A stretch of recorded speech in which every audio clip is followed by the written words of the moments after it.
I don't agree, I have to say. I mean, Iran is a theocracy. They do have elections, but basically you have one To some theologian. extent, they have. There is no lack of election like Saudi Arabia. To They do some have extent, Well, if we're presidential talking and to some extent. parliament is elective. It's true, you have elections, but you have one supreme leader who decides everything ultimately.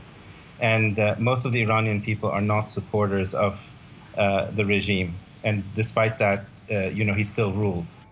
I don't think democracy, either in Saudi Arabia or in Iran, is the issue. The issue is that Iran, in particular, uses non-state actors to promote its revolutionary cause and its influence throughout the Middle East and beyond.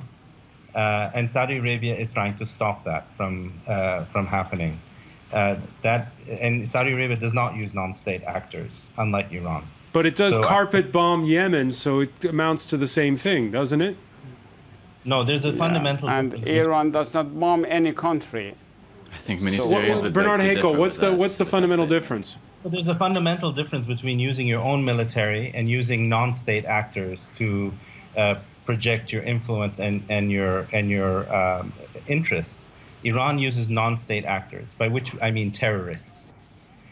Saudi Arabia does not use terrorists to promote its state interests. It behaves like a normal state. When it tries to promote its interests, it's using its own military. It's not using non-state actors. Even in Syria, where there's a lot of shady organizations that are linked to Saudi financing. There are groups in Syria that are resisting the regime of Assad that receive Saudi financing, Turkish financing, American financing, Qatari financing, but these are not non-state actors. They don't obey Saudi Arabia like the non-state actors who obey Iran. Take Hezbollah in Lebanon, for instance. Hilal Kashan, do you agree? Well, I think both countries use non-state actors. The difference between Iran and Saudi Arabia is that Iran is an ideological state.